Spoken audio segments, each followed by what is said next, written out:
నమస్కారం friends. So నేను పెట్టినటువంటి టైటిల్ ప్రకారం ఇది ఒక ఇప్పుడు 30 జనవరి 31 తారీఖు అంటే ఒక 4 రోజులు 4-5 డేస్. సో 4-5 డేస్ క్రితం అంటే 30వ రోజు శుక్రవారం, ఈరోజు బుధవారం కదా.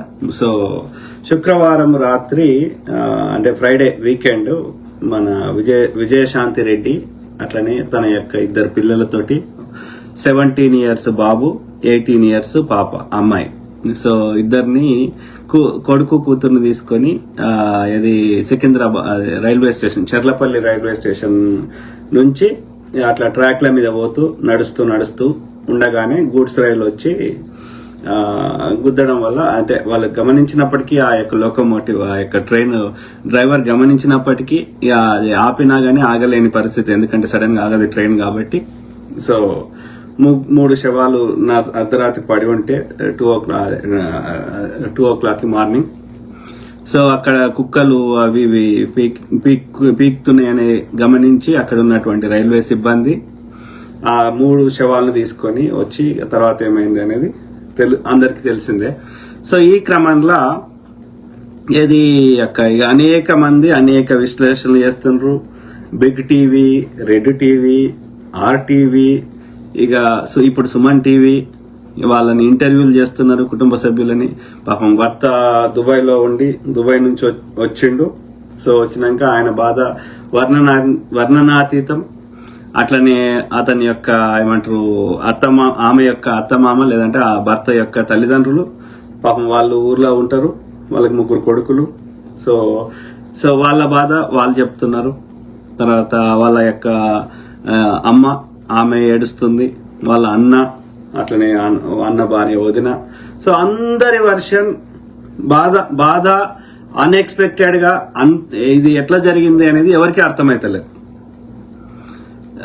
ప్లస్ ఆమె వాళ్ళ ముగ్గురిని మనం వీడియోలు కూడా అంటే సీసీటీవీ ఫుటేజ్లు కూడా చూసినాం. ఎక్కడ కూడా ఏమంటారు బాధ గాని అంటే ఇప్పుడు చనిపోవాలనుకున్న వాళ్ళు ఎట్లా ఉంటది వాళ్ళ మెంటల్ స్టేటస్ కానీ బాడీ లాంగ్వేజ్ కానీ, సో అట్లాంటి ఒక్కటి కూడా అక్కడ ముగ్గురు లోపల కనిపిస్తలేవు. ప్లస్ ఆమె హాస్టల్ యొక్క టీవీ ఫుటేజ్లు కూడా రిలీజ్ చేసిండ్రు. సో అక్కడ కూడా ఆమె నార్మల్ గా పేరెంట్ గా వెళ్ళింది. ఆ అమ్మాయికి వాళ్ళ అమ్మ వస్తుందని తెలియదు. సో ఈమె పోయి సడన్ గా ఎవరు చనిపోయినరని చెప్పి అంటే హాస్టల్ వాళ్ళు మళ్ళీ మొన్ననే బుధవారం పాపను జాయిన్ చేసింది అక్కడ. ఆ పాప వాళ్ళ డాడీతో మాట్లాడింది 27th రోజు. సో ఫ్రైడే వచ్చి మళ్ళీ తీసుకోవతా అంటే విత్-ఇన్ 2 days లో ఎందుకు వస్తావు?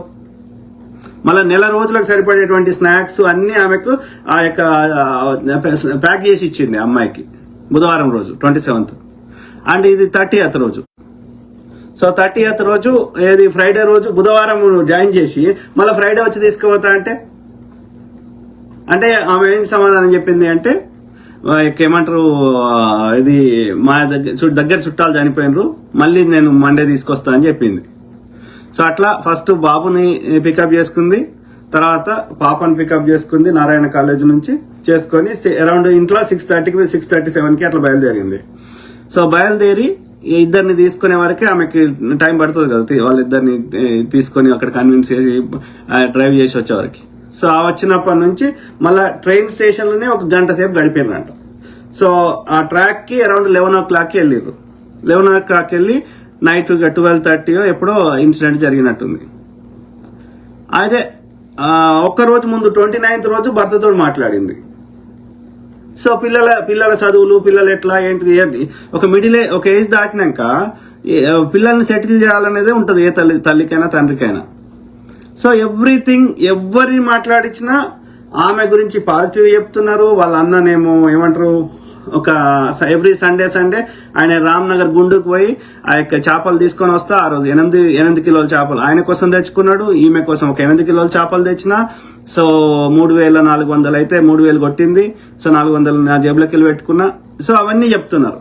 సో వాళ్ళేమో వాళ్ళ అమ్మనేమో అంతకుముందు కళ్ళు తెచ్చినాము. సో అంత పండుగ వాతావరణం, అంటే ఎక్కడ ఎలాంటి నెగిటివ్ కనిపిస్తలేదు. ఆమె టీమ్ లీడ్ గా పనిచేస్తుంది ఐటీ కంపెనీలో. సో వారంలో 2 రోజులు ఆఫీస్కి పోతుంది, మిగతా 3 రోజులు ఇంట్లో నుంచి పనిచేస్తుంది. సో అది ట్యూస్డే వెన్స్డే ఆఫీస్కి పోతుంది. అది నైట్ అంటే అమెరికా టైం డే టైం కాబట్టి ఇండియాలో నైట్ టైం అంటే నైట్ పోయి మార్నింగ్ 5కి వస్తుంది. 5కి వచ్చి మళ్ళీ కొంచెం ఏమైనా పనులు ఉంటే చేసుకొని పడుకొని మళ్ళీ సాయంత్రం లేచి మళ్ళా ఆమె డ్యూటీ. సో ఇది ఒక నడుస్తున్నది. హస్బెండ్ ఆయన దుబాయ్లో ఉన్నాడు, ఆయన పిల్లల కోసం కష్టపడి 4 పైసలు జమ చేద్దామని ఆయన ప్రయత్నం ఆయన చేస్తున్నాడు. సో ఆయన 4 ఏళ్ళు మొత్తం పోయినప్పటికీ ఒకసారి 2 ఏళ్ల కింద పోయి మధ్యలో 2 ఏళ్ళు ఇక్కడే ఉండి మళ్ళా కొన్ని రోజులు పోయి సంపాదించుకుందామని ఇట్లా చాలా మంది చేస్తున్నారు కదా. హస్బెండ్ వైఫ్ కష్టపడి ఇప్పుడు అమెరికాకు వస్తారు, లేకపోతే దుబాయ్కి పోతున్నారు, ఎంతో కొన్ని సంపాదించుకొని వద్దాము అన్న జీవితాంతం బాధపడే కంటే కొన్ని ఎక్కువ జమ చేసుకొని సెట్ చేద్దాం పిల్లల్ని అని చాలా మంది కష్టపడుతారు కదా తల్లిదండ్రులు. ఇప్పుడు దుబాయ్ పోయేటోళ్ళు లేబర్ పోయేటోళ్ళు చాలా మంది ఉన్నారు. అమెరికాకి ఇప్పుడు H1 మీద వచ్చేటోళ్ళు చాలా మంది లేరా? 3 ఏళ్ళు 5 ఏళ్ళు కష్టపడదాం, 4 పైసలు జమ చేసుకుందాం, ఇట్లా చాలా మంది ఉన్నారు. సో కాబట్టి ఇక్కడ ఏం జరిగింది అనేది ఒక $1 మిలియన్ క్వశ్చన్. సో ఇక్కడ ఎక్కడ కూడా ఇప్పటి వరకు అయితే అంటే వాళ్ళు ఫోరెన్సిక్ రావాలి, ఆమె ల్యాప్టాప్ అంటే ల్యాప్టాప్ కానీ ఆమె సెల్ ఫోన్లు ఏమన్నా ఉంటే రావాలి. కానీ వాళ్ళ అమ్మ చెప్తున్న ప్రకారం అయితే 6:30కి ఎవరో కాల్ చేశారు. ఆమె లీడ్ కాబట్టి చేస్తారు, ఆమె టెక్ లీడ్ ప్లస్ అన్ని ఆమెనే టేక్ కేర్ చేస్తుంది A to Z కాబట్టి, అది పిల్లల రిలేటెడ్ అయినా ఇంకేదైనా భర్త వేరే దగ్గర ఉన్నాడు కాబట్టి డెఫినెట్లీ ఆమెకే కాల్స్ వస్తాయి. చుట్టాలు కాల్ చేయొచ్చు, లేకపోతే టీమ్ మెంబర్స్ కాల్ చేసి 13 మంది ఆమెకు రిపోర్ట్ చేస్తున్నారంటే ఆమె senior tech lead, senior software engineer కదా. సో కాబట్టి ఫోన్ కాల్ వచ్చినంత మాత్రాన ప్లస్ వాళ్ళ అమ్మ చెప్తున్నది క్లియర్ గా, దేవుని మొక్కింది, దీపం పెట్టింది, ఆ యొక్క ఏమంటారు ఇల్లు ఉడిచింది, తర్వాత నాకు ఛాయ్ చేసింది, నాకు ఛాయ్ ఇచ్చింది, తర్వాత ఫోన్ కాల్ మాట్లాడినా కూడా నార్మలే ఉన్నది, మంచిగానే ఉంది. మరి నేను ఆ రోజు ఫ్రైడే ఏదో వండినా అని చెప్పి చిక్కుడుగాయని ఏదో వండినా. సో మరి అంటే మీ అలా ఫ్రైడే కదమ్మా వర్క్ ఫ్రమ్ హోమ్ లేదు కదా అంటే ఇట్లా ఏదో పార్టీ ఉందని చెప్పింది. మళ్ళీ 10:30కి ఫోన్ చేస్తే ఎత్తింది. ఇప్పుడు ఆమె చనిపోవాలి అంటే ఆమె ఎత్తవద్దు ఫోను. మరి 10:30కి ఎత్తి సో లేదు మా పిల్లల్ని తీసుకొని వచ్చినా నేను పార్టీకి పోతున్నా అని చెప్పింది. సో ఇన్ని చెప్పిన ఆమె అట్లా ఎక్కడ కూడా అక్కడ ఏది మనకి ఎక్కడ ఆమె ముఖంలాగా ఇది లేకుండా అట్లా ట్రాక్ల మీదకి పోయి ఎందుకు చచ్చిపోయింది 12:30కి, ఇక అదే రోజు వాళ్ళ బర్త్డే ఉంది కాబట్టి కరెక్ట్ టైం చూసుకొని చచ్చిపోయిందని ఒక ఆయన అంటాడు, దాము బాలాజీ అంటే ఆయన. ఎవరిని చూసింది ఆడు చెప్తున్నాడు, ఎవరిని చూసిన స్టోరీలు ఆడు చెప్తున్నారు. సో ఒక ఆయన అంటాడు నువ్వు ప్రేమించుకోవాలి, ఇట్లా చేయాలి అట్లా చేయాలని ఒక ఆయన చెప్తాడు. ఇక కృష్ణకుమారి గారు ఒక రకంగా చెప్తున్నారు. అంటే ఎవరికి దోషిన భాష్యం వాళ్ళు చెప్పడం ఎంతవరకు, పోలీసులు కరెక్ట్ ఇన్వెస్టిగేషన్ చేసి ఏమైనా ఉంటే చెప్తారు. సోఫార్ పోలీసులు కూడా రైల్వే పోలీసులు కానీ ఎవరైనా వాళ్ళు చేసిన ఇన్వెస్టిగేషన్ ప్రకారం అయితే ఇప్పటివరకు ఏం దొరకలేదు. ఒకటి వస్తే ఆమె యొక్క ఏమంటారు అటాప్సీ అంటే పోస్ట్ మార్టం. సో అందులో ఏమన్నా రావాలి, ఓకే ఏమన్నా వాళ్ళు విషయం తీసుకున్నారా ఇంకేమైనా ఉందా అని. కానీ వాళ్ళని చూస్తే అట్లా అనిపిస్తలేదు. ఇక ఇంకోరు ఏమంటారు ఆ యొక్క ఇది వాటర్ బాటిల్లో మత్తు మందు కలిపిర్రు అంటాడు అది దాము బాలాజీ అంటే. ఆ వాటర్ బాటిల్ అనేది అలా ఏది పోయేటప్పుడు లేదు వాళ్ళ దగ్గర. సో వాళ్ళ కూతురు అడిగితే వాటర్ బాటిల్ అమ్మ దూపవుతుంది అంటే దాహం అవుతుంది అంటే వాళ్ళ అమ్మ కొనిచ్చింది రైల్వే స్టేషన్ లో కాబట్టి పట్టుకున్నది. సో దానిలో విషయం కలిపిర్రు అంటారు, ఒక ఆయన మత్తు పదార్థం కలిపిర్రు అంటారు. సో తర్వాత ఇంకా రకరకాల ఎవడో రైల్వే ట్రాక్ మీద ఎవడో నడుస్తున్నాడు బ్యాగ్ వేసుకొని నడుస్తుంటే వాడే చంపిండని ఒకటి చెప్తాడు, ఆర్టీ ఓడు బిగ్ టీ ఓడు ఇంకోడు. సో ఆ రైల్వే ట్రాక్ మీద ఎంతమంది ఉన్నారు రాత్రి 10 ఆ టైంలో కూడా. సో ముగ్గురు ఎటో పోతుంటే ఆ ట్రాక్ తప్పి పోతుంటే ఒక తల్లికు ఇళ్ళలు పోతుంటే ఏం చేసుకుంటారు ఏంది అనేది ఒక క్యూరియాసిటీ ఉంటది కదా. అరే ఆపుదాము అనే ప్రయత్నం అన్న చేస్తారు కదా. అరే నీళ్ళు ఎందుకు పోతున్నారు ట్రాక్ దిగి అనేది చూస్తాం కదా, మనం కూడా పోయి చూస్తాం కదా. సో వాడు నిజంగా వాడు చేసేది ఉంటే వాడు ఇంటి దగ్గర నుంచి ఆమె బయలుదేరే దగ్గర నుంచి లోపల పోయేటప్పుడు కూడా ఉండేటోడు కదా. వాడేమి వాని చేతులకి వెళ్ళి ఆయుధాలు తీయలే కదా. రైల్వే ట్రాక్ మీద ఎవడో ఉన్నాడు, వాడు ఏమైతుంది ఎందుకు పోతున్నారని చూస్తాం కదా క్యూరియాసిటీగా. సో ఇక్కడ ఓవరాల్ నేను గమనించింది మనకి ఇప్పటివరకు అయితే రాలేదు. పోలీసులు ఇన్వెస్టిగేషన్ చేసి ఏమన్నా ఫోన్లో ఏమున్నది ఏంది అనేది ఏమన్నా కనుక్కుంటే అది సంతోషం. అటాప్సీ రిపోర్ట్స్ నాకు అంచనా ప్రకారం ఏమి ఉండదు. ఉంటే వాళ్ళు ఏమన్నా తీసుకొని ఉంటే నడవకపోదురు, అంత దూరం రాకపోదురు. సో అటాప్సీలో కూడా ఏమి ఉండకపోవచ్చు, పోస్ట్ మార్టంలో కూడా. మోస్ట్లీ ఫోన్లో కూడా పెద్దగా ఏమి ఉండకపోయి ఉంటుంది, టీమ్ మెంబర్స్ అట్లా ఉండి ఉంటుంది. కానీ ఒకవేళ అది కాకుండా ఏమన్నా వస్తే మనకి అది ఇంకా క్లారిఫై అయితే సంతోషం, అంటే అట్లీస్ట్ కారణం అన్న తెలుస్తుంది. కానీ నేను అనుకుంటున్నా, తెలియదు, నేను వేరే వేరే కేసులను చూసిన దాన్ని బట్టి నేను నాకు అర్థమైన కాడికి చెప్తున్నా, చాలా మంది ఓకే రెండు కారణాలు. ఇది సైలెంట్ కిల్లర్స్ అంటారు కదా, ఇది ఏంటంటే ఒక సైకిల్, ఇది ఒక ఏమంటారు, అంత నార్మల్ గానే ఉంటది కానీ వాళ్ళు ఒక సమస్యతోటి బాధపడుతుంటారు మెంటల్ గా, అర్థమైందా? సో దాని వల్ల అది ఎవరికి అర్థం కాదు, వాళ్ళు ఎవరికి చెప్పుకోరు. సో అది ఒక రకమైన యాంగ్జైటీ డిప్రెషన్ అనేది అది ఎక్స్ట్రీమ్ స్టేజ్, అది కనబడుతుంది బయటకి. కానీ ఇది ఏంటంటే ఒక మానసిక సమస్యతో బాధపడతారు కానీ ఎవరికి చెప్పుకోరు అన్నట్టు. సో అది ఒక 2-3 కేసులు చెప్తా మీకు అర్థమవుతుంది నేను అంటే మాట్లాడుతున్న కాంటెక్స్ట్. మాకు తెలిసిన ఆయన ఒక ఆయన ఎప్పుడో సమ్ టైమ్ ఓకే.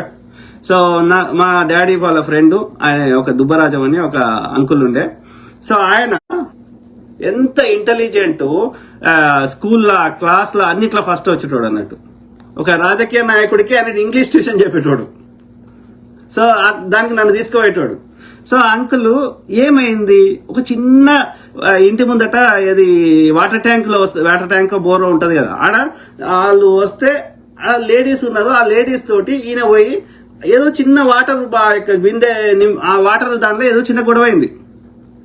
మళ్ళా ఆ వన్ ఆఫ్ ద ఉన్న ఆడోళ్ళ వాళ్ళ భర్తనో ఎవరో కౌన్సిలరో వార్డు మెంబరో ఏంటిదో అక్కడ ఏదైనా చిన్న పాలిటీషియనో లోకల్ పాలిటీషియనో ఏమైందో కానీ ఏదో బెదిరించారు. అప్పటి నుంచి ఆయన ఇక భయం పెట్టుకున్నాడో, ఆ మెంటల్ స్ట్రెస్ ఏం ఆలోచించాడో ఏమైందో కానీ అప్పటి నుంచి ఇక టీచర్ ఆయన. ఇక పిల్లలు పెద్దగయ్యారు, 2 కొడుకులు 1 బిడ్డ. సో బిడ్డకు కూడా పెళ్లి చేయాలని ఆలోచన, ఇల్లు కట్టుకుంటుండు, అన్నీ ఉన్నాయి. ఇక అప్పటి నుంచి ఆయన ఈ లోకంలో లేడుగా.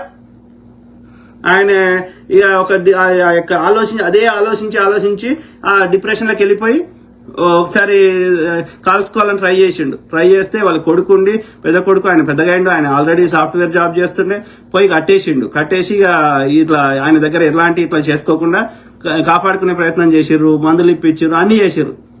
ఎన్ని చేసినా 6 నెలలు ఏడాది తర్వాత మళ్ళీ కాల్చుకున్నాడు ఎవరు లేనప్పుడు, చచ్చిపోయాడు.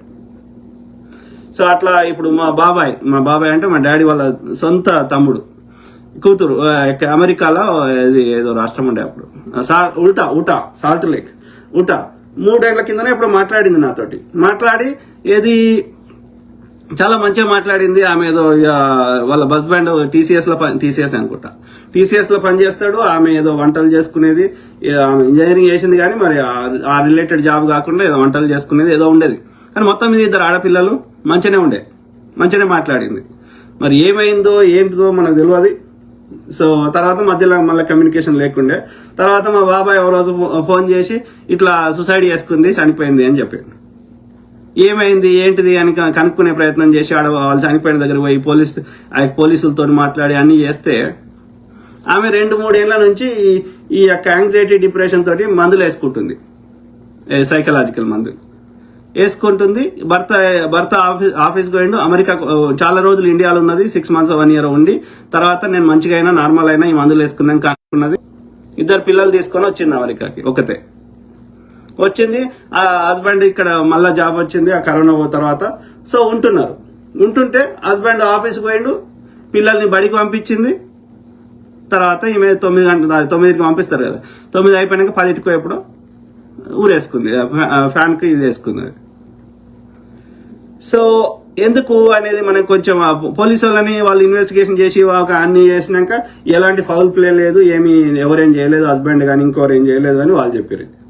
సో ఎందుకు ఇండియాలోకి వెళ్ళి చున్నీ ఉంటుంది కదా, ఆ చున్నీతోటి వేసుకుందని చెప్పారు.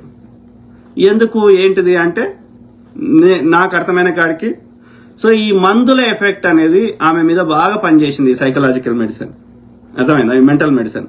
సో కాబట్టి అది ఇక ఆ బాధను తట్టుకోలేక ఎన్ని రోజులు ఉన్నా నా బాధ ఇంతే ఇక ఇళ్ళకెళ్ళి నేను రాలేను అని దీనికి పర్మనెంట్ పరిష్కారం అని ఆమె ఒక 1 year 1.5 year అయింది అంతే. సో చిన్న పిల్లలు అంటే పెద్ద ఆమె 11 ఏళ్ళు, చిన్న ఆమె ఒక 4 ఏళ్ళు 5 ఏళ్ళు అంతే. సో పిల్లలు అనాథలు అయిపోయారు. ఇప్పుడు ఇక ఆయన పర్మనెంట్ గా ఇండియాకి మూవ్ అయ్యిండు, నర్సంపేట వరంగల్. సో ఆమె ఇక ఆ పిల్లల్నేమో హాస్టల్లో వేసి చదివిస్తారు అన్నారు, తాత నానమ్మ ఇటు అమ్మమ్మ తాత. సో ఇది పరిస్థితి. సో ఇక్కడ ఏమైంది, ఆమె ఆ సైకలాజికల్ గా అయిపోయి ఆ బాధను భరించలేక ఆ బాధకు పరిష్కారం కనుక్కునే ప్రయత్నం చేసింది. సో ఇక్కడ కానీ ఈమె కేసులో వాళ్ళు అందరూ చెప్పిన దాన్ని బట్టి అయితే ఏది అంత నార్మలే ఉంది, అందరితో మంచిగా ఉంటుంది, అంత ప్రేమ చేస్తుంది, వాళ్ళ మామకి మందు బాటలు కొని ఇచ్చింది, కళ్ళు తెమ్మన్నది, ఇట్లా వాళ్ళ అమ్మ చెప్పినా ఎవరు చెప్పినా. సో నాకేం అర్థమవుతుందంటే ఆమె ఎక్కడో ఇక జీవితం ఇంతేనా, ఇక నేను ఆఫీస్ నైట్ పని చేస్తుంది, డే టైంలో పడుకుంటుంది, పండుగకైనా పబ్బానికైనా లేకపోతే మ్యారేజ్ డేకైనా ఇంకో దానికైనా దేనికి కూడా ఏది ఒంటరిగానే ఉండాల్సి వస్తున్నది. పిల్లలు హాస్టల్లో, అంతకుముందు పిల్లలు ఇంట్లో ఉండేటోళ్ళు అంట, పిల్లలకి ఐఐటీలు చదువుతున్నారు, ఎక్కువ ప్రిపరేషన్ ఉంది, నేను నైట్ అంతా పని చేస్తా, డే టైం వండుకుంటా, కాబట్టి వీళ్ళకి ఏది హాస్టల్ ఉంటే మంచిగా చదువుకుంటారు, మంచి ర్యాంకులు వస్తాయి అని చెప్పి వాళ్ళు రీసెంట్ గా హాస్టల్లో జాయిన్ చేశారంట. సో బాబుని 1 year అయిందంట, పాప అమ్మాయిని 2 years అయిందంట. అది కామన్. నేను 7వ తరగతిలో మా నాయన హాస్టల్ పంపించిండు. ఇక అప్పటి నుంచి నాది ఒక 9th 8 9 10 3 ఉన్నాయి సిద్దిపేటలో. తర్వాత 10 ఇంటర్మీడియట్ నుంచి మళ్ళీ మొత్తం బయటనే ఉన్నా, ఇంటర్మీడియట్, ఇంజనీరింగ్, తర్వాత మాస్టర్స్, ఇక ఇప్పుడు అమెరికాలో. సో ఇక ఏడున్నాం. ఊర్లలో ఉంటే గట్లే ఉంటది, ఏమైతుంది ఈడ మంచి చదువు ఉండదు అని చెప్పి ఇప్పుడు చైతన్యాలు ఇవన్నీ వచ్చినాయి కదా, ఈ నారాయణలు గిరాయన్లు వచ్చినాయి. అంతకుముందు ఎట్లున్నా ఊర్లలో ఉన్న వాళ్ళు జర మంచి చదువు కావాలంటే హైదరాబాద్కో లేకపోతే గుంటూరుకో ఇంకో దగ్గరకు పంపించడం. ఇప్పుడు గుంటూరు లేదు కానీ హైదరాబాద్కే. సో ఈ క్రమంలో చదివిస్తున్నారు. ఇవన్నీ కామన్. మెజారిటీ మిడిల్ క్లాస్ ఇది వాళ్ళు ఊరు బ్యాక్గ్రౌండ్ ఉన్న వాళ్ళు అయితే కంపల్సరీగా this is very normal. So అన్నప్పుడు నాకేమనిపిస్తుంది అంటే పిల్లలు వెళ్ళిపోయినారు, హస్బెండ్ దూరం ఉన్నాడు, వాళ్ళ అమ్మ కలిసే ఉంటుంది, అయినప్పటికీ ఆమెకు రొటీన్ అయిపోయింది, ఆమె ఒంటరితనాన్ని ఫీల్ అవ్వడం స్టార్ట్ అయిందేమో. ఇంతేనా లైఫ్, ఇంకేముంది, ఎవరు మంచికి చెడుకి ఎవరితో మంచికి చెడుకి ఎవరికి ఆమె ఒక నెగిటివ్ ఇంప్రెషన్ వచ్చేసింది. ఒంటరితనం అనే భావనలో ఓవర్ థింకింగ్ చేసి ఏమంటారు ఇక ఇంతే లైఫ్ అని అనుకున్నట్టు అనిపించింది నాకు. ఒక నిరుత్సాహము, ఒక ఏమంటారు డిప్రెషన్ అంటే లాంగ్ టైం సస్టైన్ ఉంటుంది, కానీ డిప్రెషన్ కాదు. కానీ ఎక్కడో చోట ఒక మూమెంట్ లో, ఎస్పెషల్లీ ఆమెకు మ్యారేజ్ డే వచ్చింది 27th ఇప్పుడు, తర్వాత వాళ్ళ హస్బెండ్ బర్త్డే 30 అదే నెక్స్ట్ డే, చనిపోయిన రోజు, అంటే ఆ రోజు నైట్ కాబట్టి అదే శనివారం. సో ఎక్కడో చోట ఆమెకు ఎక్కడో ఒక ఏమంటారు విసుగొచ్చేసింది ఈ జీవితంతో, ఆ ఒంటరితనం వల్ల అని నేను అనుకుంటున్నా. సో ఇక అన్లెస్ ఫోన్లో ఏదన్నా పోలీసు వాళ్ళకి అనుకుంటే తప్ప, ఓకే, ఆ టెక్స్ట్ మెసేజెస్ ఇంకేదన్నా ఆఫీస్లో ఏదన్నా ఇంకేదన్నా బయటకు వస్తుంది అట్లేమన్నా ఉంటే మనము ఇక అది పోలీసులు చెప్పాలి. ఓకే, ఇంకేదన్నా అఫేర్లు ఉండకపోవచ్చు, ఎందుకంటే ఆమె ఒక మిడిల్ ఏజ్ దాటిన అమ్మాయి ప్లస్ ఆమె ఇంట్లో నుంచే పనిచేస్తుంది, ప్లస్ ఇద్దరు ఎదిగిన పిల్లలు ఉన్నారు కాబట్టి ఆ సిచ్యువేషన్ ఉండకపోవచ్చు 90%. ఒకవేళ ఏదైనా ఉండి అది బయటకు వస్తుందని మరి పరుగు పోతుందని అట్లేమని అనుకుంటే అది 1% ఛాన్స్, కానీ 99% ఆఫ్ ద టైం ఇదైతే ఆమె ఒక ఒంటరితనాన్ని డిప్రెషన్ కాదు కానీ ఒక విరక్తి వచ్చేసింది లైఫ్ మీద. ఇంతే కదా, ఎన్ని రోజులైనా ఇదే రొటీన్ కదా, ఇంతే నా లైఫ్ అన్న భావన వచ్చేసిందేమో అని అనుకుంటున్నా. కాకపోతే ఆమె పర్సనాలిటీ ఏందంటే ఎవరికి ఏది ఎంత కష్టం, ఆమె అందరికి మంచి చేయాలనుకుంటది కానీ ఎవరికి తన యొక్క బాధని కష్టాన్ని చెప్పుకోదన్నట్టు. సో అంటే ట్రైంగ్ టు బి నైస్. ఆమె యొక్క వ్యక్తిగత జీవితం ఎవరితో షేర్ చేసుకో, అంటే వ్యక్తిగత జీవితాన్ని పూర్తిగా షేర్ చేసుకునేంత ఆ యొక్క ఏమంటారు అత్యంత క్లోజ్ ఫ్రెండ్షిప్ అనేది ఒక తెలిస్తే వాళ్ళ అమ్మకి తప్ప ఇంకా ఎవరికి తెలియని విధంగా ఉన్నది. కానీ అమ్మకు కూడా అన్ని ఆమె మనసులో ఏముందో చెప్పుకుని, అంటే ఆమె ఓపెన్ ఏమంటారు ఇంట్రోవర్ట్ ఎక్స్ట్రోవర్ట్ ఏదో అంటారు కదా. సో ఆమె ఇంట్రోవర్ట్ టైప్ ఉన్నది, అంటే ఆ యొక్క ఎప్పుడు పడితే అప్పుడు ఒక్కరికైనా చెప్పుకోవాలి భూమి మీద అంటారు కదా, ఆ ఒక్కరికి కూడా చెప్పుకునేటువంటి నేచర్ ఆమెకు లేదు. ఎవరికి తన కష్టాలు చెప్పుకోదు, ఆమెని మనసులో పెట్టుకొని అట్లా. సో ఆ విధంగా ఒక రకమైన విరక్తి చెంది ఏదో ఒక మూమెంట్ లో వస్తుంది కదా, ఏదో ఒక టైంలో మనకి ఏదో ట్రిగ్గర్ అవుతుంది చూసారా, అట్లా ఆమెకి ఇది ట్రిగ్గర్ అయిపోయింది. ఆమె ముందస్తు ప్లాన్ చేయలేదు. చేసేదంటే కూతుర్ని ఏది హాస్టల్లో జాయిన్ చేసి నెల రోజులకు గల ఆమెకు స్నాక్స్ ఇచ్చి పిల్లలకు తెలియదు ఆమె వస్తుందని. అంటే సడన్ గా డిసైడ్ చేసేసుకున్నది, అంటే అదే రోజు ఒక రోజు ముందో డిసైడ్ చేసుకున్నది ఆమె అర్థమవుతుంది. ఆమె అంటే వెన్స్డే పంపించింది కదా, సో అంటే వెన్స్డే దాకా ఏం లేదు. థర్స్డేనో ఫ్రైడేనో లేకపోతే ఫ్రైడే రోజే ఎక్కడో చోట ఆమెకి ఏ విషయంలోనో ట్రిగ్గర్ అయిందో ఎందుకైందో కానీ మొత్తం మీద ఆమె అయితే డిసైడ్ చేసుకున్నది, ఇక వద్దురా ఈ లైఫ్ చాలా అనుకున్నది. చాలా అనుకున్నాక పిల్లల్ని తీసుకుంది. పిల్లలంటే చాలా ప్రేమ, ఇంటర్నెట్ సమస్య. సో పిల్లలంటే చాలా ప్రేమ. సో కాబట్టి పిల్లల్ని తీసుకున్నది. పిల్లల్ని తీసుకొని తీసుకుపోయింది కానీ పిల్లల్ని చంపాలని ఆమె అనుకున్నట్టు నాకు అనిపిస్తలేదు. అర్థమైందా? సో ఎందుకు పిల్లల్ని తీసుకొని పోతున్నది మనకు తెలియదు, మనకు గమనించిన దాన్ని బట్టి చెప్తున్నాము. సో కొడుకు కానీ బిడ్డ అయితే తల్లిని పట్టుకునే ఉన్నది, తల్లి బిడ్డను పట్టుకునే ఉన్నది కంటిన్యూస్ గా. అంటే అంత తల్లిని పిల్లలు అంత ప్రేమ చేస్తారు, పిల్లల్ని తల్లి అంత ప్రేమ చేస్తుంది. ప్లస్ ఒంటరి అంటే తల్లికి అటాచ్మెంట్ ఎక్కువ ఉన్నది, ఎందుకంటే తండ్రి దూరం ఉన్నాడు కాబట్టి. తండ్రికి కూడా ఉండి బట్ తండ్రి దగ్గర లేడు కాబట్టి. సో తల్లికి అంత ప్రేమ ఉంది ఇద్దరికి, అంటే బోత్ సైడ్స్. సో తల్లి తీసుకొని వస్తే ఎందుకో ఏంటిదో వాళ్ళని కారణం చెప్పకుండానే తీసుకొని వచ్చినట్టుంది. తీసుకొని వచ్చిన తర్వాత ఆమె అక్కడికి పోయినాక చెప్తుంది అనుకుంటా, చెప్పింది కావచ్చు, ఏది నేను ఇట్లా ఎందుకంటే ఆమెను మీరు గమనించండి, ఎక్కడ సీసీటీవీలు ఉంటే సీసీ కెమెరాలు ఉంటే అక్కడ వాటినే పిల్లలు చూస్తలేరు అంతా ఇది, కానీ ఆమె చూస్తా ఉన్నది ఏడ రికార్డ్ అవుతుందో ఏమో అని. సో అయితే ఆమె డిసైడ్ చేసుకున్నది ఇది సూసైడ్ చేసుకుందామని. సో కానీ పిల్లలకి తెలియదు అనిపిస్తుంది నాకు. అమ్మ అట్లా పోతుంటే అమ్మను ఆపే ప్రయత్నం చేస్తున్నారు పిల్లలు ఆన్ ద వేలో అని, మొత్తం ఆల్ ద వే అని నాకు అనిపించింది. కొడుకు ఏదో చెప్పే ప్రయత్నం చేస్తున్నట్టుగా, కూతురేమో ఇక తల్లిని పట్టుకొని బాధపడతా ఉన్నది, వద్దమ్మా అని అనే ఇద్దరు పిల్లలు ఆమెను వారించే ప్రయత్నం చేస్తున్నారు. ఎందుకంటే ఆ పట్టాల మీదకి పోయినా కూడా అమ్మ ముందుకు నడుస్తుంది, పిల్లలు కొంచెం దూరం ఉన్నారు. ఆమె పిల్లలు వచ్చేదాకా ఆగింది. సో అంటే నేను చెప్పేది కనిపించినంత వరకు, కానీ తర్వాత ఇంకా ఎందుకు 3 కిలోమీటర్లు పోయినట, కానీ 3 కిలోమీటర్ దాకా సీసీటీవీలు ఉన్నాయి కదా, ఈ సీసీటీవీలో ఎంతవరకు కనిపిస్తుందో అంతవరకు. ఓకే, సో పట్టాల మీద చాలా దూరం పోయేదాకా కూడా సీసీటీవీలో రికార్డ్ అయింది. సో అయినంత వరకు, ఇక తర్వాత ఎంత దూరం పోయినరు ఎక్కడ నిలబడ్డారు అనేది మనకి సీసీటీవీ లేవు కాబట్టి తెలియదు. కనబడ్డ కాడికైతే ఆమె ముందు నడుస్తున్నది, పిల్లలు కొంచెం వెనక నడుస్తుంటే పిల్లలు వచ్చేదాకా ఆగింది. సో నాకు అనిపించింది మనకి వాళ్ళు పోలీసులు ఇంకేమైనా ఇన్వెస్టిగేషన్ చేసి ఇంకేమైనా కెమెరాలు ఇంకేమైనా ఉంటే ఏమైనా కనిపెడితే సంతోషపడదాం. సో కానీ ఓవరాల్ అయితే పిల్లలు ఆమెను వారి తల్లి నేను ఇక నాకు వద్దు ఈ జీవితం అని పోతుంటే పిల్లలు ఆపాలని ట్రై చేస్తా ఉన్నారు. ఆ క్రమంలోనే వాళ్ళు ఆ ట్రాక్ మీద నడుస్తూ ఉంటే సడన్ గా ఆ గూడ్స్ ట్రైన్ వచ్చింది. అంటే షీ డిసైడెడ్, కానీ పిల్లలు వారిస్తున్నారు తప్ప పిల్లలు చనిపోవాలని అనుకోలేదేమో అనిపించింది నాకు. ఇంటర్నెట్. సో పిల్లలు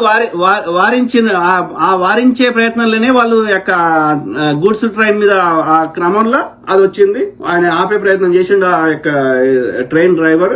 సో ఆ లోపలనే అది అయిపోయి 3 పోయినరు అని అనిపిస్తుంది నాకు.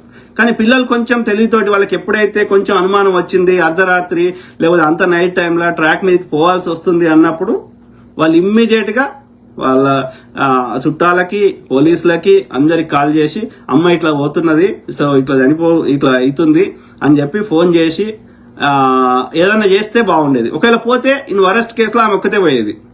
కానీ పిల్లలు కొంచెం ఎదిగిన పిల్లలు కాబట్టి కొంచెం ఇది ఆలోచించి చేస్తే బాగుండేది. అందుకే నేను ఏమంటున్నా అంటే ఈ చట్టాలను మార్చాలి. ఇది 13 ఏళ్ళు దాటిన పిల్లలకి 13 ఏళ్ళ లోపల అంటే వాళ్ళకి ఏం లోకజ్ఞానం ఉండదు కాబట్టి మనం ఏం చేయలేము. తల్లిదండ్రులు ఇక వాళ్ళు టేక్ కేర్ చేయాలి. కానీ ఎబో 13 ఇయర్స్ ఉన్న వాళ్ళని మాత్రం ఒక 13 to 18 మధ్యలో వాళ్ళకి డిఫరెంట్ కైండ్ ఆఫ్ ట్రైనింగ్ ఇవ్వాల్సి ఉంటుంది. వాళ్ళని నో మోర్ చిన్నపిల్లల్లాగా చూడొద్దు. వాళ్ళు టీనేజర్స్ లేదా ప్రీ అడల్ట్స్ ని డిఫరెంట్ చట్టాలు, డిఫరెంట్ అండర్స్టాండింగ్, డిఫరెంట్ కొంచెం ఫ్రీడమ్ ఇవ్వడము అవన్నీ చేయాలి. వాళ్ళకి ప్రాపర్ ట్రైనింగ్ ఇవ్వాలి. యూనో ఇది 13 ఇయర్స్ లోపల ఉంటే పిల్లల్ని కంపల్సరీగా తల్లిదండ్రులు కుక్క గరిచింది, అది పోయింది, ఇది పోయింది, 13 లోపల అయితే కంపల్సరీ వదలకూడదు. 13 to 18 మధ్యలో ఉంటే వాళ్ళకి కొంచెం అడల్ట్ లాగా 100% అడల్ట్ కాకపోయినా, ఎందుకంటే పూర్తిగా బ్రెయిన్ ఎదగలేదు కానీ బట్ నాట్ చిన్న పిల్లలు కాబట్టి ఎంతో కొంత అండర్స్టాండింగ్ ఉంటుంది కాబట్టి దానికి తగ్గట్టుగా బిలో 13 ఉంటే చైల్డ్ పాలసీస్, ఎబో 13 to 18 మధ్యలో ఉంటే ప్రీ అడల్ట్ లేదంటే టీనేజర్, అండ్ 18 ఎబో ఉంటే అడల్ట్. ఇట్లా చట్టాలని రాజ్యాంగాన్ని మార్చాల్సిన అవసరం ఉంది అనేది ఒక పాయింట్. రెండోది నేనేం దయచేసి కోరుతున్నా అంటే ఏ సమస్య, అది ఏదన్నా సమస్య ఉండని, అది వేరే వాళ్ళకి సమస్యనే కాకపోవచ్చు, కానీ వాడు ఎదుటోడు నవ్వుతుండొచ్చు, ఎక్కిరిస్తుండొచ్చు, ఎగతాళి చేస్తుండొచ్చు, అది ఏదన్నా ఉండని. ఓకే, నీకు నీ దోస్తులకు చెప్పుకుంటే వాడు ఇంకా చిన్నగా చేస్తాడు, చుట్టాలకు చెప్పుకుంటే నా ఇజ్జత్ పోతుంది, పరుగు పోతుంది అనుకుంటే కౌన్సిలర్లు ఉంటారు. వాడు 3 ఏళ్ళు 5 ఏళ్ళు వాడు చదివిండు, వాడు డాక్టర్ ఎట్లా చదువుతాడో, ఇప్పుడు టీచర్ ఎట్లా చదువుతాడో, ఇంకో బీఈడి వాడు ఎడ్యుకేషన్ ఎట్లా చదువుతాడో, ప్రతి కోర్సు చదివినట్టు వాడు కౌన్సిలర్ అంటారు, లేకపోతే ఇంకేమంటారు సైకాలజిస్ట్ అంటారు. చాలా డిఫరెన్స్. సైకాలజిస్ట్ కి సైకియాట్రిస్ట్ కి చాలా తేడా ఉంటుంది. సైకాలజిస్ట్ అంటే ముచ్చట చెప్పేటోడు లైక్ సైకోథెరపీ అంటే మందులు కాకుండా, కెమికల్స్ ఇవ్వకుండా, మందులు అంటే కెమికల్స్ అంటే నీ యొక్క లోపల ఇప్పుడు ఈవెన్ ఎనీ ఎక్స్టర్నల్ గా నీ యొక్క బాడీలో ఉండేటువంటి ఆ యొక్క ఫ్లూయిడ్స్ కానీ ఎనీథింగ్ ఇంటర్నల్లీ నీ కెమికల్ స్ట్రక్చర్ మార్చేది ఏదైనా, ఎక్స్టర్నల్ గా తీసుకునేది ఏదైనా అది యొక్క డ్రగ్, మందు. ఓకే, సో మందులు కాకుండా ఎనీ ఎక్స్టర్నల్ గా వచ్చేది కాకుండా, ఓకే, ఇంకా వేరే రకాలుగా మందు కాకుండా అంటే ముచ్చడి చెప్పుడు, లేకపోతే నీ మైండ్ తోటి ఏమంటారు సైకోథెరపీ అంటారు. అనేక రకాలు ఉంటాయి. అందులో సైకోథెరపీలో ఒక రకం ఏంటంటే ముచ్చడి చెప్పడం. అది కాకుండా నీకు బ్రెయిన్ కి పని చెప్పేటి రకరకాలు ఉంటాయి. అంటే కెమికల్ కాకుండా, మందు కాకుండా, డ్రగ్ కాకుండా.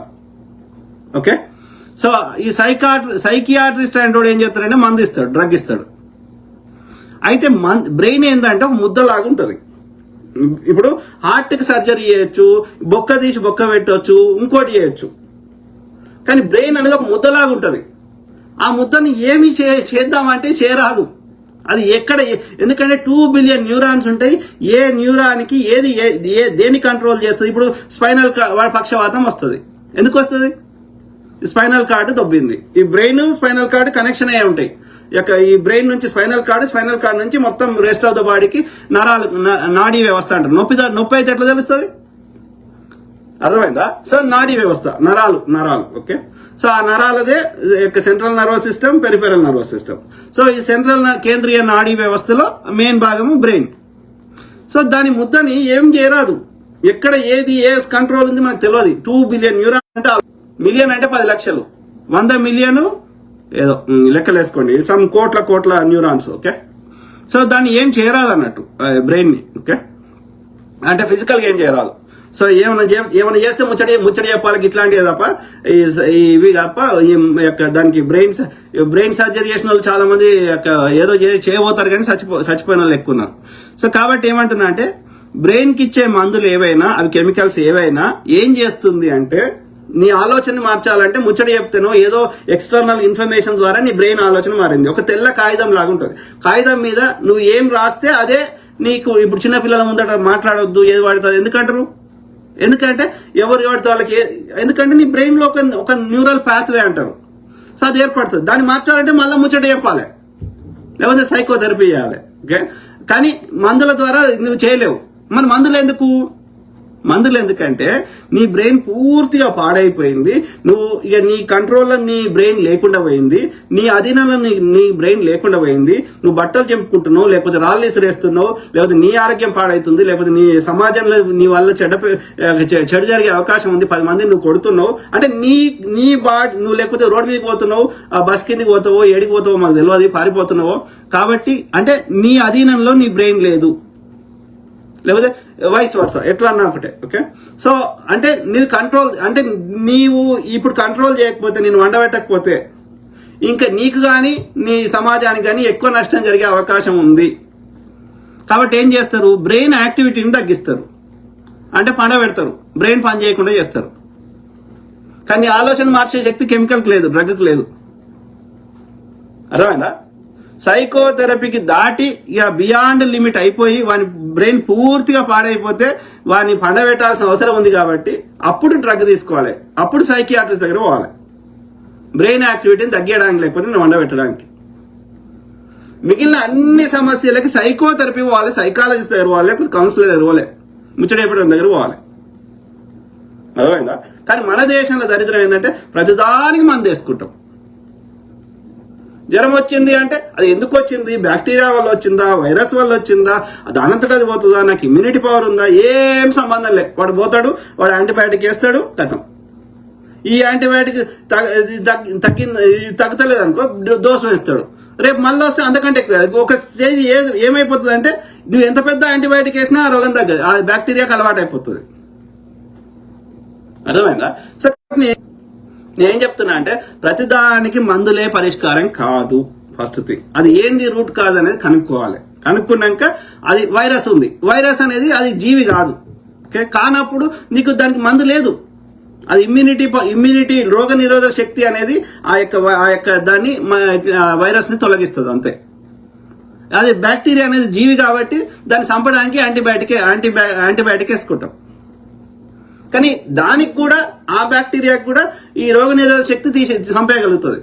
కాబట్టి ఏమంటున్నా, రోగం వచ్చినప్పుడు ఫస్ట్ 3 days 5 days 1 week దాకా వెయిట్ చేయాలి.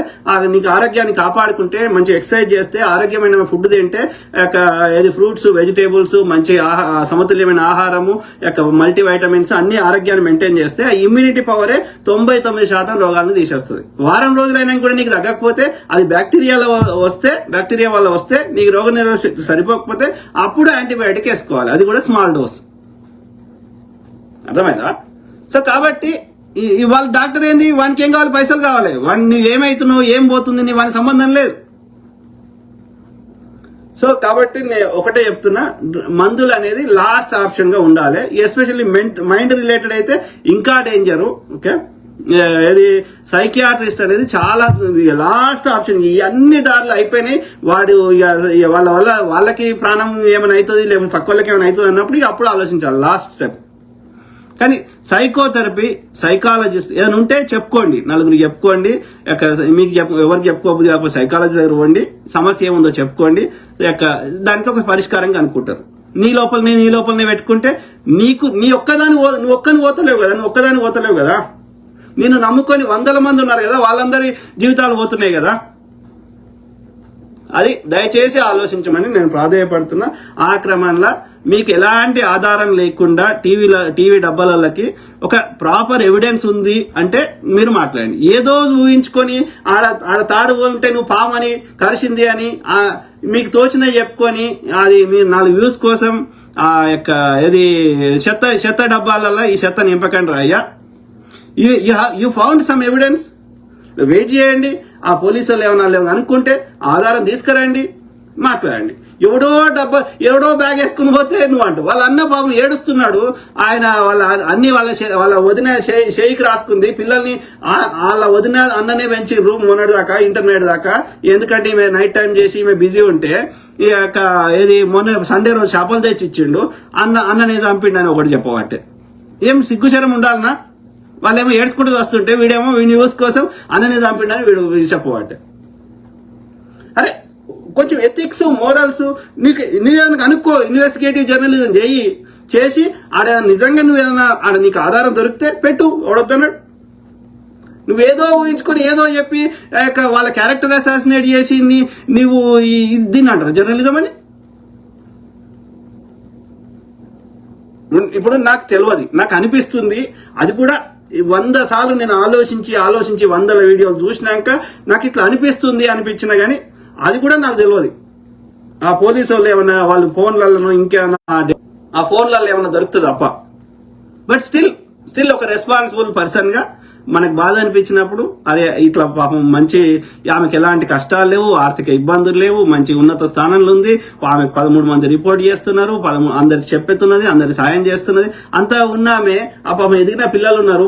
ఆమె ఒక్కటి పోతే సగం జీవితం చూసింది, పోయిందో ఉందో అనుకోవచ్చు. కానీ పాపం ఎంతో జీవితాన్ని చూడాల్సిన పిల్లలు ఉన్నారు. ఇది ఎందుకైంది అని ఒక బాధ అనిపిస్తుంది కదా.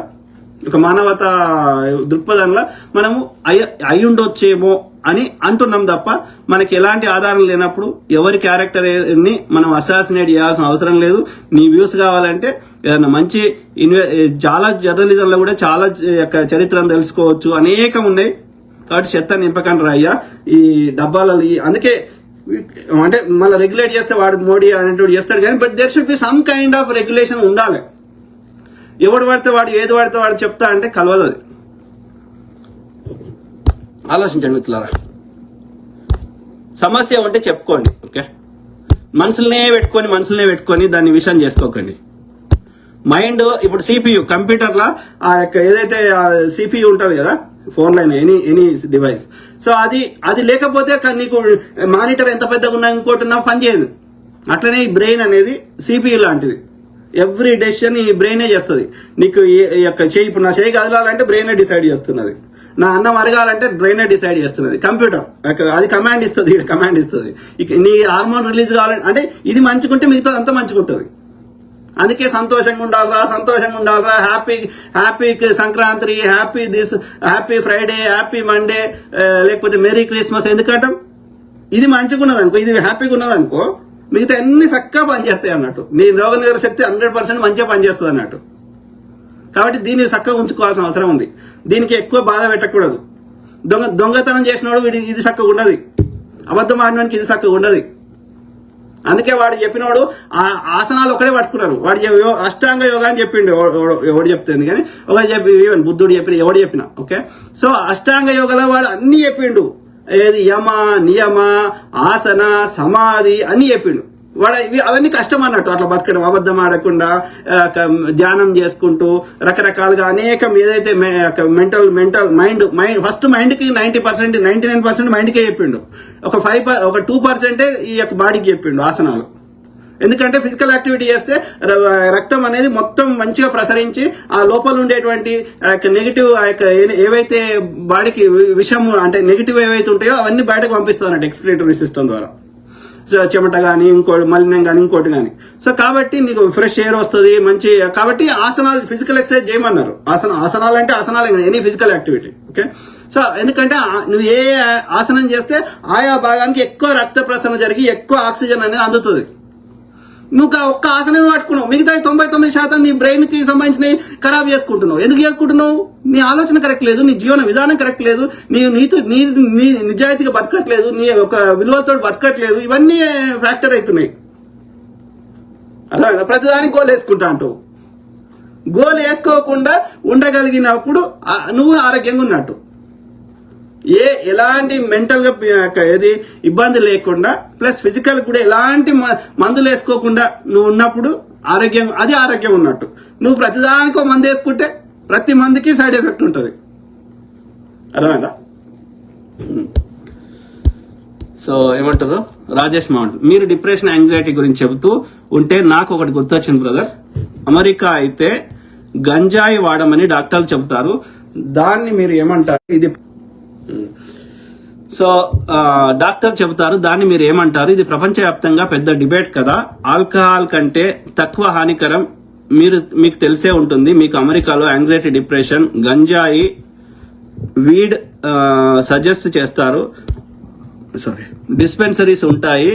దీని మీద మీ అభిప్రాయం ఏంటి?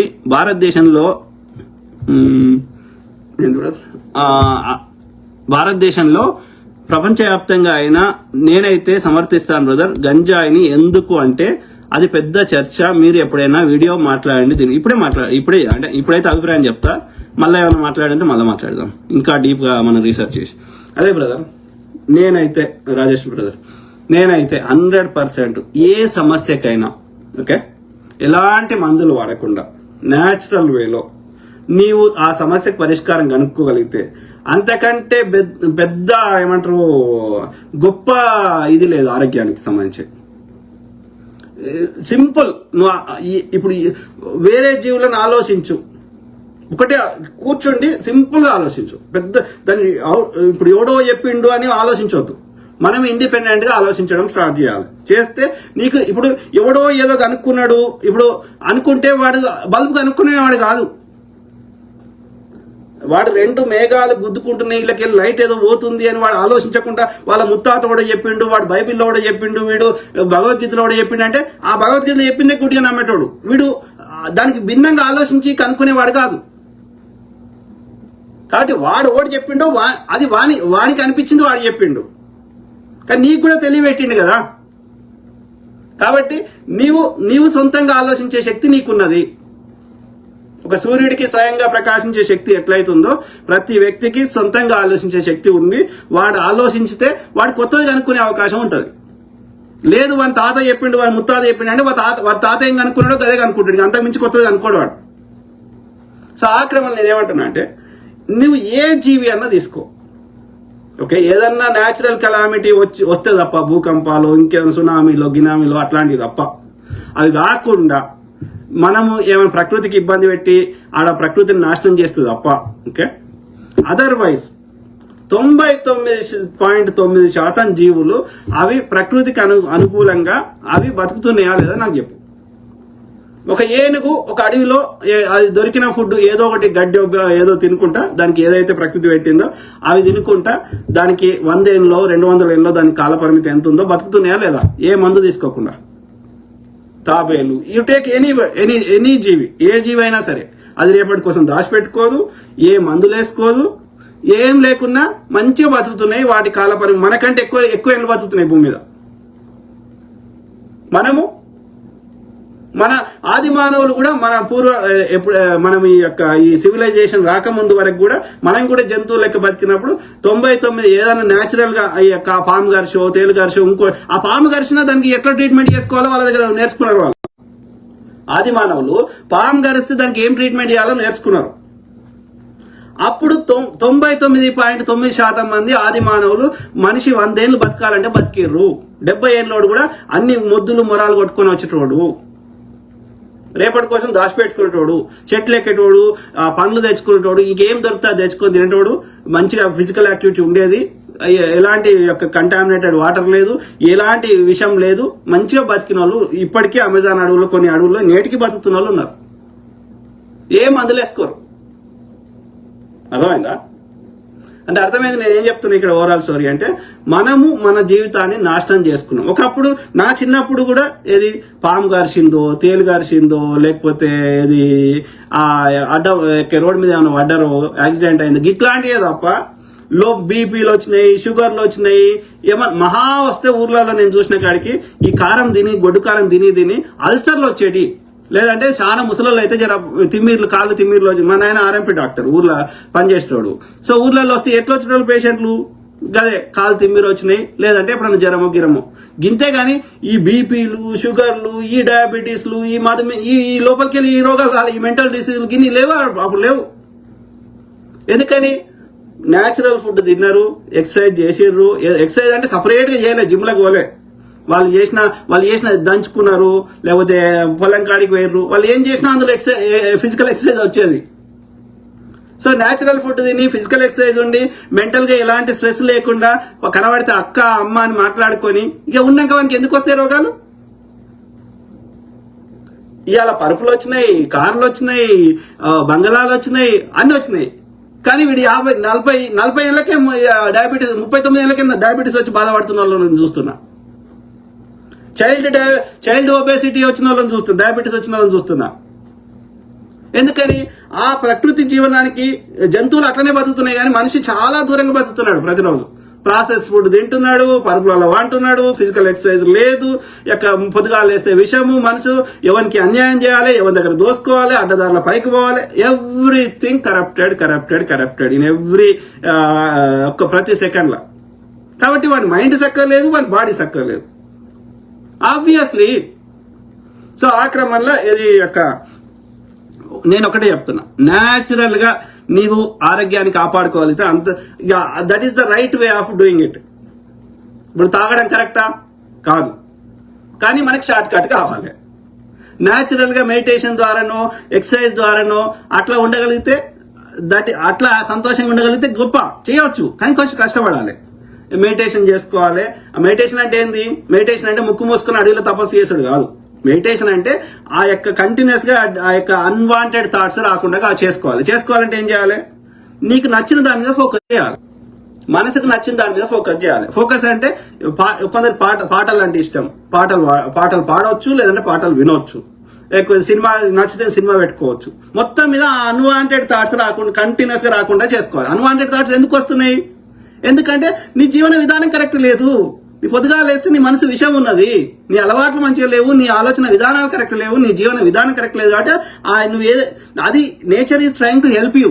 నువ్వు ఏదైతే గతంలో చేసినావో అది నీకు మళ్ళీ అవసరమేమో అని ర్యామ్ అంటారు కదా, ర్యాండమ్ యాక్సెస్ మెమరీ, అంటే టెంపరీ బఫర్లో పెట్టుకుంటుంది అన్నట్టు. సో అవి నీకు ఇస్తున్నది ఆ థాట్స్. నువ్వు ఇంతకుముందు ఇదే చేసినావు కదా, నీకు మళ్ళీ కావాలేమో నీకు ఇస్తున్నది. అంటే అది నీకు వద్దు అని ఇప్పుడు అనిపించినప్పుడు అవి వాటి దృష్టి చేయకపోతే కొన్ని రోజుల తర్వాత ఇక నీకు అందవు, నీకు రావు. అంటే ఏం చేయాలి? నీకు అన్వాంటెడ్ సేమ్ నీకు నచ్చిన థాట్ వచ్చింది అనుకో, నీకు ఇబ్బంది అనిపించదు, యాంగ్జైటీ అనిపించదు, స్ట్రెస్ అనిపించదు. అర్థమైందా? ఇప్పుడు ఓ దొంగకు వాడు దొంగతనం చేయడం కరెక్ట్ అనిపించింది అనుకో, వాడికి యాంగ్జైటీ రాదు. యాంగ్జైటీ ఎందుకు వస్తుంది? నీకు డ్యూయల్ థాట్ ఉన్నప్పుడు, నీకు సందిగ్ధంలో ఉన్నప్పుడు, లేకపోతే ఇది సమాజానికి ఇది రైట్ అయినా నువ్వు తప్పు చేస్తున్నప్పుడు, ఎక్కడో చోట అది కంటిన్యూస్ గా చేసి ఇప్పుడు మార్చుకునే ప్రయత్నం చేస్తుంటే అందులోకి నువ్వు బయటకు రాలేనప్పుడు ఈ యాంగ్జైటీలు వస్తున్నాయి. అంటే 2 థాట్స్ మధ్యలో ఉన్నటువంటి ఆ యొక్క యుద్ధమే యాంగ్జైటీ. అర్థమైందా? సో కాబట్టి దీనికి పరిష్కారం ఏంది? న్యాచురల్ వేలో నువ్వు ధ్యానం చేసుకో. ధ్యానం అంటే ముక్కు మూసుకొని కాదు, ఓకే? వానికి ఏం చేయాలో అర్థం కాక వాడు ఏం చెప్పిండంటే శ్వాస మీద పెట్టు, లైట్ మీద పెట్టు, ఇంకో దాని మీద పెట్టు. కానీ అది ఏమైతుంది, నువ్వు ఖాళీగా ఉండి అది నువ్వు 100% పెట్టలేకపోతున్నావు కాబట్టి ఆ థాట్స్ మళ్ళీ వస్తూనే ఉంటాయి అన్నట్టు. అలా కాకుండా నీకు పెయింటింగ్ అయ్యి నువ్వు ఏదైతే నీ కాన్సన్ట్రేషన్ ఒక దాని మీద చేయగలుగుతావో, నీకు మనసుకు నచ్చింది దాని మీద కంటిన్యూస్ గా పెయింటింగో, పాట పాడో, లేకపోతే ఇంకోటి ఏదో మైండ్ని కాన్సన్ట్రేట్ చేసి ఏదైనా పని చేయి. ఈవెన్చువల్లీ అవి తగ్గిపోతాయి. That is the right way of doing it. నాకు అంత ఓపిక లేదు, నాకు అంత శక్తి లేదు, నాకు అంత సాధన చేయలేను, అంత ఓపిక లేదు అంటే ద ఈజియెస్ట్ వే ఈజ్ మందులు, ఈ డ్రగ్స్, ఈ మైండ్ ఆల్టరింగ్ ఏదైనా డ్రగ్స్. ఓకే, అది ఆల్కహాల్ కావచ్చు, లేకపోతే డ్రగ్స్ కావచ్చు. కానీ దీనికి సైడ్ ఎఫెక్ట్స్ ఉంటాయి. ఆల్కహాల్ కి సైడ్ ఎఫెక్ట్స్ ఉంటాయి, లివర్ పాడు చేస్తుంది, ఈవెన్చువల్లీ తర్వాత ఈ బ్రెయిన్ న్యూరాన్స్ పాడు చేస్తుంది. సో దాని సైడ్ ఎఫెక్ట్స్ ఉంటాయి మందు వల్ల. Okay, same thing with drugs. కానీ సాధారణంగా మెడికల్ డ్రగ్స్ అనేది వాళ్ళు ఏం చెప్తున్నారంటే, ఎక్కడైతే అమెరికాలో కొన్ని రాష్ట్రాల్లో లైసెన్స్ చేసిర్రో వాళ్ళు చెప్పిన చట్టం మార్చి వాళ్ళు పర్మిషన్ ఇచ్చి ఆ లిమిటెడ్ క్వాంటిటీలో చేసేది ఎందుకంటే PTSD అంటారు, పోస్ట్ ట్రామాటిక్ స్ట్రెస్ డిజార్డర్. అంటే ఇప్పుడు ఇరాక్ లో యుద్ధం అయ్యో, ఇంకో దగ్గర యుద్ధం అయ్యో, లేకపోతే ఏదైనా వాళ్ళ లైఫ్ లో బాగా స్ట్రెస్ అయిపోయి వాళ్ళు ఈ కంటిన్యూస్ థాట్స్ అనేది అవుతలేదు, ఇక వాళ్ళ కంట్రోల్ బియాండ్ కంట్రోల్ దాటిపోయింది. దీని నుంచి కొంచెం ఉపశమనం కావాలంటే మా న్యాచురల్ గా చేసుకునే పరిస్థితుల్లో మేము లేం కాబట్టి the only way is this drugs అనేది. అంటే వాళ్ళు ఇక ఒక రోగిష్టి అయిపోయారు అన్నట్టు. వాళ్ళంతటా వాళ్ళు ఈ రోగాన్ని నయం చేసుకునే స్థాయిలో అంత పెద్ద రోగం అయిపోయింది అన్నట్టు. అది అంత పెద్ద లెవెల్లో వాళ్ళ బ్రెయిన్ ఇది అయిపోయింది, పాడైపోయింది. కాబట్టి అప్పుడు వేరే ఆప్షన్ లేదు కదా. ఇప్పుడు లేకపోతే కొంతమందికి వాళ్ళకి ఏదో కాళ్ళు ఏదో అయ్యో, సర్జరీ అయ్యో, లేకపోతే బాగా ఫిజికల్ పెయిన్ వస్తుంది వాళ్ళకి. ఆ నొప్పిని ఇక వాళ్ళు తట్టుకోలేకపోతున్నారు, వాళ్ళు కష్టమవుతుంది వాళ్ళకి, డే టు డే లైఫ్ నే బతకలేని పరిస్థితి వచ్చింది అన్నప్పుడు ఆ నొప్పి వాళ్ళ బ్రెయిన్ తెలియవద్దని ఆ డ్రగ్స్ అది లిమిటెడ్ క్వాంటిటీలో. కానీ డ్రగ్స్ ఎక్కువ తీసుకుంటే ఏమవుతుంది? చనిపోతారు. ఓకే, మిగతా ఆర్గాన్స్ అన్ని ఫెయిల్యూర్ చేస్తుంది. 3 రోజులు, వారం రోజులు, 10 రోజులు కూడా ఈ మన కాన్షియస్లు ఉండరు. అంటే ఎక్కువ లెవెల్ తీసుకుంటే ఇప్పుడు ఫెంటనిల్, గింటనిల్ ఇవన్నీ ఏమైతే డ్రగ్స్ సరిగ్గా. ఇప్పుడు ట్రంప్ ఇది మా దేశానికి డ్రగ్స్ పంపిస్తారు, ఎందుకు అంటున్నాడు? మెడికల్ దాని గురించి అయితే కొట్లాడలేదు కదా. అంటే అది ఎంత కొంచెము, అది కూడా ఆ స్పెషల్ కండిషన్స్ ఉన్న వాళ్ళకి తప్ప ప్రతిదానికి ఆ డ్రగ్స్ కొంచెం అద్దకు మించి కొంచెం ఎక్కువ తీసుకున్నా దాని ఎఫెక్ట్ ఏందో, ఎంతమంది వస్తున్నారో అన్ని దేశాల యొక్క రిపోర్ట్లు చెప్తున్నాయి. కానీ నా సలహా ఏం చెప్తున్నా అంటే, ఆ విధి లేని పరిస్థితికి వచ్చినవు ఇక PTSD కానీ, యాంగ్జైటీ కానీ, ఇక నీ కంట్రోల్ నువ్వు రివర్స్ చేసుకొని న్యాచురల్ గా చేసుకోలేని స్థానంలో ఉన్నప్పుడు అది కూడా ఆ డాక్టర్ సలహా ప్రకారం ఆ యొక్క ఏదైతే ఆ ఎంత డోసు నీకు ఆ నొప్పిని మానిటర్ చేస్తూ నీ యొక్క పూర్తిగా ఆరోగ్యాన్ని పాడు చేయకుండా అది ఎంత డోసు ఉంటుందో వాళ్ళ యొక్క మెడికల్ పర్యవేక్షణలో ఇక నీకు విధి లేని పరిస్థితులలో నేను ఒక పేషెంట్ నేను ఒప్పుకొని తీసుకుంటే ఇక తప్పదు కాబట్టి తీసుకోవాల్సి వస్తుంది. బట్ అదర్వైజ్ 99% మంది న్యాచురల్ వేలో నీవు దాన్ని without any alcohol, drugs, anything ఆరోగ్యాన్ని మెయింటైన్ చేసుకోగలిగితే కొంచెం physical activity, more natural food, processed food కాకుండా అది లిమిటెడ్ క్వాంటిటీలో తీసుకొని మనసుని ప్రశాంతంగా ఉంచుకుంటే నువ్వు 80 నుంచి 100 ఏళ్ళు బతకడానికి, చాలా ఆరోగ్యంగా బతకడానికి, రోగాలు లేకుండా ఆరోగ్యంగా బతకడానికి అవకాశం ఉంది. కానీ మన దేశంలో అన్నిటికంటే బిగ్గెస్ట్ ప్రాబ్లం ఏమొస్తుందంటే మనం కడుపు వలిగేటట్టు తింటాం. ఒకవేళ కడుపు వలిగేటట్టు తినే అలవాటు ఉంటే అట్లీస్ట్ 3 పూటలు తినకుండా ఒకటే పూట తింటే ఒక పూట కడుపు ఇరిగిపోయేటట్టు తిను, కానీ మిగతా 2 పూటలు బంద్ చేయి. అట్లానే మేనేజ్ అవుతుంది. అట్లా కాదు, 3 పూటలు కడుపు వెళ్ళేటట్టు తింటే ఈ చైల్డ్ ఒబేసిటీస్ ఇట్లనే వస్తాయి రోగాలు. అర్థమైందా? మనకు నచ్చపోయినా మనం అందరు 99% చూడు ఇండియాలో చూడు, ఎబో 30-35 దాటిన వాళ్ళని చూడు, ఆడవాళ్ళు కానీ మగవాళ్ళు కానీ ఇంత బొర్రలు వేసుకొని ఫుడ్ టేస్ట్ ఉంటుంది, మంచిగా ఎంజాయ్ చేయాలనిపిస్తుంది ఎవరికైనా. ఇడ్లీలు, దోశలు, పునుగులు, 10 రకాల బిర్యానీలు, స్వీట్లు, లడ్డు, మోతీచూర్ లడ్డూలు మంచిగా అనిపిస్తుంది. కానీ టేస్ట్ కోసం తినడం వేరు, కడుపు బలిగేటట్టు తినడం వేరు. ఇప్పుడు సినిమా హీరోలు ఉంటారు, వాళ్ళకి తప్పదు కాబట్టి, వాళ్ళు అట్లా ఉండకపోతే వాళ్ళకి ఆఫర్స్ రావు కాబట్టి వాళ్ళు అన్ని టేస్ట్ చేస్తారు. కానీ గింతే నాకు అట్లా వద్దు, ఫుడ్ ఎంజాయ్ చేయాలంటే ఒక పూట ఎంజాయ్ చేయి, నీ ఇష్టం ఉన్నట్టు తిను, మిగతా 2 పూటలు ఎండబెట్టు. అట్లీస్ట్ అది బ్యాలెన్స్ అవుతుంది. 3 పూటల బలిగేటట్టు తింటే ఇది తొందర చేస్తాము, మనం కష్టపడ్డ పైసలన్నీ ఆ డాక్టర్లకు పెట్టాలి అంతే. ఇది ప్రసాద్ కషపోగు, సెంటెనియల్ ఐలాండ్ లో అడవి మనుషులు ఇంకా ఉన్నారు సార్. చాలా చోట్ల ఉన్నారు బ్రదర్. శ్రీలంకలో ఉన్నారు, అమెజాన్ లో ఉన్నారు, ఆఫ్రికాలో ఇప్పుడిప్పుడే మారుతున్నప్పటికీ ఇప్పటికీ చాలా ట్రైబ్స్ ఆఫ్రికాలో ఇంకా ఆ యొక్క ట్రైబ్ కల్చర్ తోటి బతుకుతున్న చాలా మంది ఉన్నారు నేటికి. ఇది బట్టలు లేకుండా వాళ్ళకి ఎవ్వరికి ఏం ఫీలింగ్ రాదు. అన్ని మనం చాలా ప్రకృతికి ఎంత దూరంగా వచ్చిందని ఇప్పుడు నేను మార్చుకొని బట్టలు ఇప్పుకొని తిరగమని చెప్తలేను, కానీ బట్ అట్లీస్ట్ అందులో ఉన్న కాన్సెప్ట్ని మనం పట్టుకోవాలంటున్నా, ఆ జీవన ఆలోచన విధానాన్ని మార్చుకోవాలంటున్నా, దేనికి అటాచ్మెంట్ కాకూడదు అంటున్నా. అది ఉంటే సంతోషం, ఇవాళ కారు ఉంది సంతోషం, కారు లేకపోయినా నువ్వు అట్లనే అంతే సంతోషంగా ఉండగలగాలి. అంటే మన ఆలోచన విధానం, ఆ యొక్క ఆలోచనని మనము దేనికి అటాచ్మెంట్, అందుకే అంటాడు కదా, ఇప్పుడు భగవద్గీత చెప్పిన ఎవరు చెప్పినా, ఏ మతం చెప్పినా, ఏ సైకాలజిస్ట్ చెప్పినా, ఏది బురదలో ఉన్న ఆ యొక్క బురదను అంటించుకోవద్దు అంటారు కదా, పంకము తామర పువ్వు. సో అట్లా నువ్వు ఎందులో ఉన్నా సరే నువ్వు దానికి అది లేకపోతే బతకలేను అన్న పరిస్థితి అది లేకపోతే బతకలేని స్థాయికి మైండ్ తీసుకురావద్దు. అంటే మెంటల్ గా నువ్వు చాలా డిటాచ్మెంట్ తోటి, ఓకే, దేనికి ఆ యొక్క ఓవర్ అటాచ్మెంట్ కాకుండా, అది ఉన్నా లేకున్నా నేను అంటే బయట ఉండేది ఏది, nothing out side can change your inside.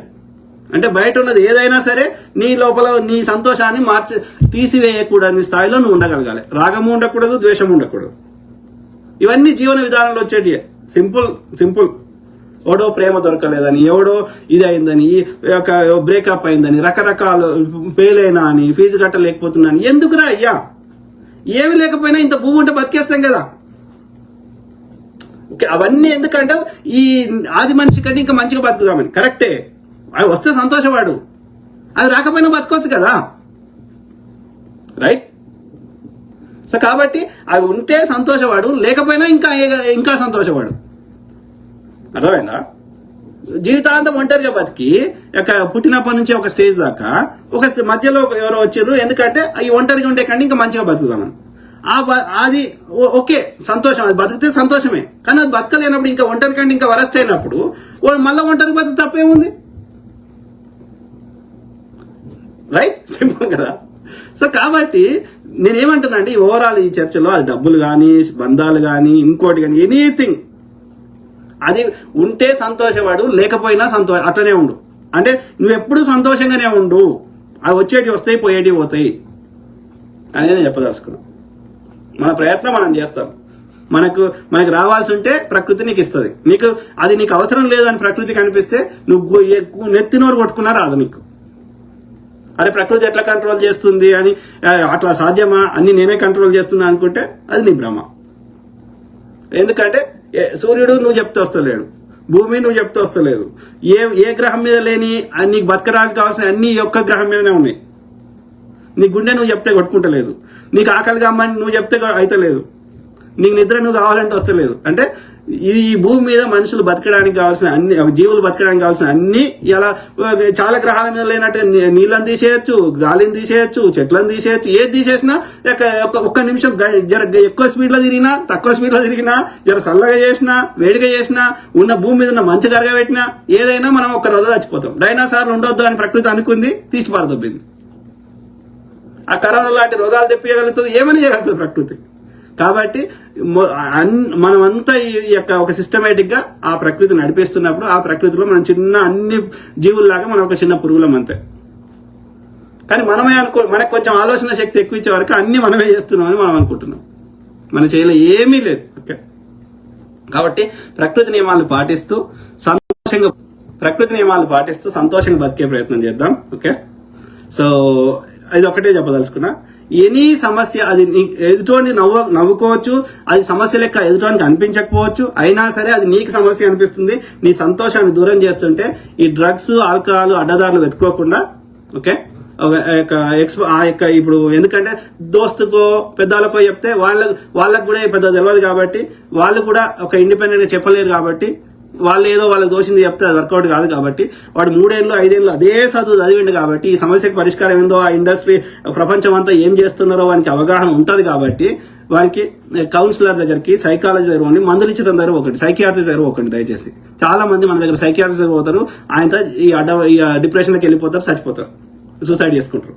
అట్లా కాకుండా సైకాలజిస్ట్ దగ్గర ఉండి, ముచ్చటేపడం దగ్గర ఉండి, సైకోథెరపిస్ట్ దగ్గర ఉండి మీ సమస్యను చెప్పుకోండి. డాక్టర్ దగ్గరికి జ్వరం వస్తే ఎట్లా పోతారో అట్లా వండి పోయి, అది 3 పిల్లలు కొట్టుకుంటారు, ఊగా కొట్టుకొని ఆ కొట్టుకునే వాతావరణంలో ఆ యొక్క ఇది even boy friend girl friend అయినా సహజీవనం చేసిన ఊకే ఇప్పుడు మీరిద్దరు కలిసిండ్రంటే ఏదో ఒక విషయంలో మీకు నచ్చిందనే కలుస్తారు కదా. కానీ సగమే తెలుసుకోవాలి, సగం తెలుసుకోలేదు కాబట్టి ఆ మిగిలిన సగం తెలుసుకోవడానికి కాన్ఫ్లిక్ట్ వస్తున్నప్పుడు ఆ కౌన్సిలర్ దగ్గర పోతే, మ్యారేజ్ కౌన్సిలర్ ఇంకో దగ్గర పోతే వాడు చెప్తాడు కదా, ఇగో ఇట్లా అమ్మాయి ఇట్లాంటి సమస్య వస్తే ఇగో ఫలానా వాళ్ళు ఇట్లా చేసిండ్రు, ఇది కరెక్ట్ పద్ధతి, ఇది చట్టం ఇది చెప్తుంది కాబట్టి మీకు ఇష్టం ఉంటే కలిసి ఉండరు, లేకపోతే విడిపోతే ఇది పద్ధతి అని చెప్తాడు. అంటే సమస్యకు పరిష్కారం చూపెడతాడు వాడు. మీకు నచ్చింది పాటించండి. ఇక ఆ యొక్క 50% నచ్చుతుంది, ఇంకా 50% నచ్చరు, ఎవరు నచ్చరు. ఎందుకంటే ఒక తల్లి పాలు తాగి ఒకటే అమ్మ యోనిలకి వచ్చిన వాళ్ళ ఇద్దరికే సేమ్ ఆలోచనలు ఉన్నప్పుడు ఒక డిఫరెంట్ వాతావరణం ఇద్దరు వ్యక్తులకి 100% కలవాలని కోరుకోవడం కూడా అత్యాశనే. అర్థమైందా? కాబట్టి ఆ యొక్క ఏదైనా కాన్ఫ్లిక్ట్ వస్తే, ఇంకా ఒకరి మీద ఒకరికి ప్రేమ ఉంటే, దాన్ని ముందుకు తీసుకోవాలని ఆలోచన ఉంటే, విడగొట్టుకోవద్దని ఆలోచన ఉంటే, దానికి ఆ ఎక్కడైతే కాన్ఫ్లిక్ట్ వచ్చిందో ఆ విషయంలో కౌన్సిలర్ ఎదుర్కోండి, పరిష్కారంగా అనుకోండి. ఇక మేము కలిసి లేము, మాకు ఇద్దరి మీద ప్రేమ చచ్చిపోయింది, ఇక మాకు నమ్మకం లేదు ఒకరి మీద ఒకరికి అంటే చక్కగా విడిపోండి.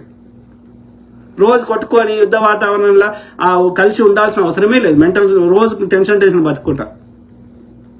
అర్థమైందా? సో అది మిత్రులారా, ఇది ప్రతి అంశం మీద అవగాహన చేస్తా, అట్లనే మీ తరఫున వాయిస్ ఇస్తా. ఓకే, అందరు బాగుండాలి, అందులో మనం ఉండాలి, ప్రకృతి అందరినీ చల్లగా చూడాలని కోరుకుంటూ, okay, have a good night, bye.